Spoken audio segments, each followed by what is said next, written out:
वह पावस का प्रथम दिवस जब पहली बूंद धरा पर आई, अंकुर फूट पड़ा धरती से, नवजीवन की ले अंगड़ाई। Hello my dear students, welcome to my YouTube channel. इस वीडियो में आज हम एनसीईआरटी क्लास 6 हिंदी मल्हार के पाठ 3 पहली बूंद का आज हम अर्थ और उसकी व्याख्या बताने वाले हैं। तो सभी स्टूडेंट्स इस वीडियो को ध्यानपूर्वक पूरा देखेंगे। तो चलिए हम वीडियो स्टार्ट करते हैं। सबसे पहले देख पाएंगे पाठ 3 है जिसका नाम है पहली बूंद। तो चलिए इसको हम सबसे पहले पढ़ेंगे, उसके बाद इसका अर्थ बताएंगे। तो लिखा है, वह पावस का प्रथम दिवस जब पहली बूंद धरा पर आई, अंकुर फूट पड़ा धरती से, नवजीवन की ले अंगड़ाई। पावस मीन्स यहाँ पे बारिश को कहा गया है, यानी कि इस पद में जो है कवि वर्षा ऋतु के पहले दिन की बात कर रहा है ना। जब बारिश का प्रथम दिवस, पहला दिन, पहली बूंद धरा पर जब आती है, उस समय की ये बात है जब पहली बारिश की बूंद धरती पर गिरी। इस बूंद के गिरते ही क्या होता है, पहली बूंद धरा पर आई। जैसे ही धरा मतलब पृथ्वी पर, यह बूंद जैसे ही पृथ्वी पर आई, अंकुर फूट पड़ा धरती से। अंकुर मतलब नया बीज। नया बीज जो है इस सूखी बंजर धरती से अंकुर फूटने लगे, यानी कि नए नए पौधे फूटने लगे। जैसे कि नई ऊर्जा, जीवन का संचार हो गया हो इस बारिश से। नवजीवन को ले अंगड़ा, यानी कि नए जीवन का आविष्कार हो गया हो या नया जीवन का संचार हो गया हो। कवि ने इस घटना को एक नवजीवन के आगमन के रूप में देखा है, जिससे धरती की सूखी अवस्था समाप्त हो गई है। क्योंकि बारिश जब होती है तो धरती क्या होती है, धरती का सूखापन समाप्त हो जाता है। इसके बाद आगे की 4 लाइनें हैं।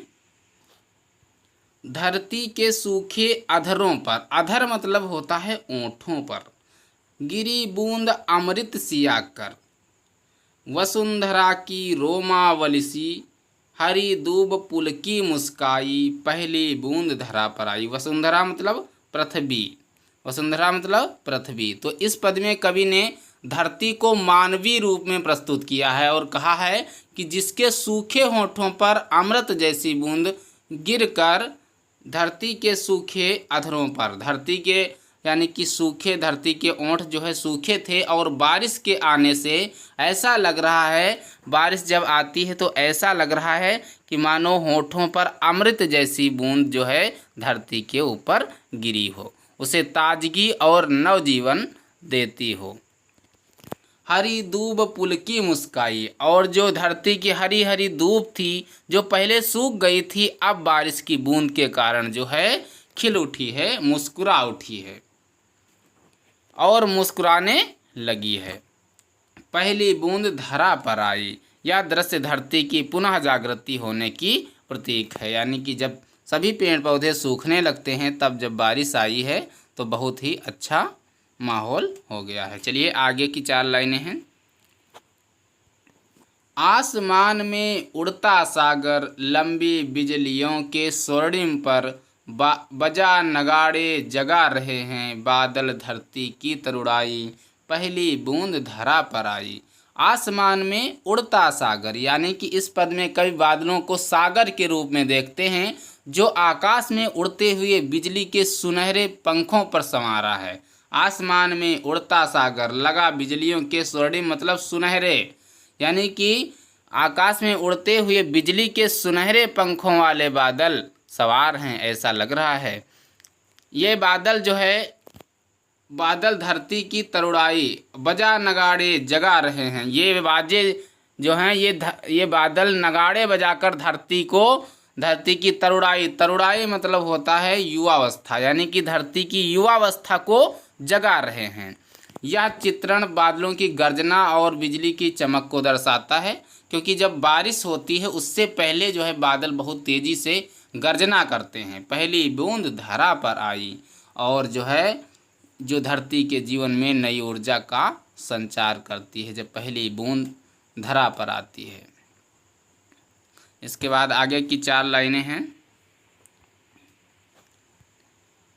नीले नैनो सा यह अंबर, काली पुतली ए जलधारा, करुणा विगलित अश्रु बहाकर, धरती की चिर प्यास बुझाई, बूढ़ी धरती सस्य श्यामला, बनने को फिर ललचाई, पहली बूंद धरा पर आई। तो इसमें जो है कवि कह रहा है कि इस पद में कि आकाश को नीले नैनों और बादलों को काली पुतली के रूप में आकाश को ये कवि ने इसको प्रस्तुत किया है। बादल जो करुणा से भरे होते हैं, नीले नैनो सा यह अंबर, अंबर मतलब आकाश, यानी कि जो बादल होते हैं वो करुणा से भरे होते हैं और अपनी अश्रु जैसी बूंदों से धरती को, पुरानी धरती की जो पुरानी प्यास होती है उसको बुझाते हैं। नीले नैनो सा यह अंबर, काली पुतली से ये जलधार, जलधार मतलब यहाँ पे बादल को कहा गया है, यानी कि जो बादल हैं वो काली पुतली हैं और आँखों में आंसू भरे हुए हैं, इस प्रकार से आप कह सकते हैं। और ये जो है धरती की प्यास बुझाते हैं अश्रु के रूप में। धरती की चिर प्यास बुझाई, चिर मतलब होता है बहुत पुरानी प्यास, यानी कि बहुत ज़्यादा प्यास, बहुत दिनों से कोई प्यासा व्यक्ति हो, चिर प्यासा बोलते हैं उसको। इन बूंदों के धरती पर गिरते ही क्या होता है, बनने को फिर से ललचाई, जैसे ही ये बूढ़ी धरती सस्य श्यामला, यानी कि जैसे ही ये इन बूंदों के गिरते ही धरती फिर से हरी भरी फसलों से ढकने के लिए लायायित हो उठती है, और यह दृश्य जो है पृथ्वी को पुनः क्या करता है, नवजीवन को लौटाने का प्रतीक है। यानी कि बूढ़ी धरती, धरती जो सूख गई थी उसमें नए सस्य श्यामला आ गई है, यानी कि फिर से नया जोश आ गया है और फिर ये नया बनने के लिए लालायित हो उठती है। तो ये थी आपकी कविता पहली बूंद, जिसको गोपाल कृष्ण कौल जी ने लिखा था। चलिए हम थोड़ा लेखक के बारे में भी जान लेते हैं, लेखक का परिचय। तो लेखक के परिचय यहाँ पे आप देख पाएंगे, लिखा धरती के सूखे अधरों पर पहली बूंद के गिरने का अद्भुत दृश्य रचने वाला बाल साहित्यकार गोपाल कृष्ण कौल। 1923 में इनका जन्म हुआ था, 1907 में मृत्यु हो गई थी। ने बच्चों के लिए देश प्रेम, प्रकृति और जीव जंतुओं से जुड़ी बहुत सी मनोरम कविताएं लिखी हैं। अपनी एक अन्य कविता हम कुछ सीखे में वे कहते हैं, देश हमें देता है सब कुछ, हम भी तो कुछ देना सीखें। ये इनकी कविता है, आप ज़रूर पढ़िएगा। तो आई होप आप सभी को वीडियो बहुत पसंद आई होगी। वीडियो पसंद आई है तो वीडियो को लाइक ज़रूर करें, और अगर चैनल पर पहली बार आए हैं तो चैनल को सब्सक्राइब ज़रूर कर लें, क्योंकि सब्सक्राइब करने से क्या होगा, जब भी हम कोई न्यू वीडियो डालेंगे तो आपके पास नोटिफिकेशन पहुंच जाएगी और आप समय पर देख पाएंगे। तो आज की वीडियो में इतना ही, मिलते हैं अगले वीडियो में, तब तक के लिए जय हिंद, नमस्कार।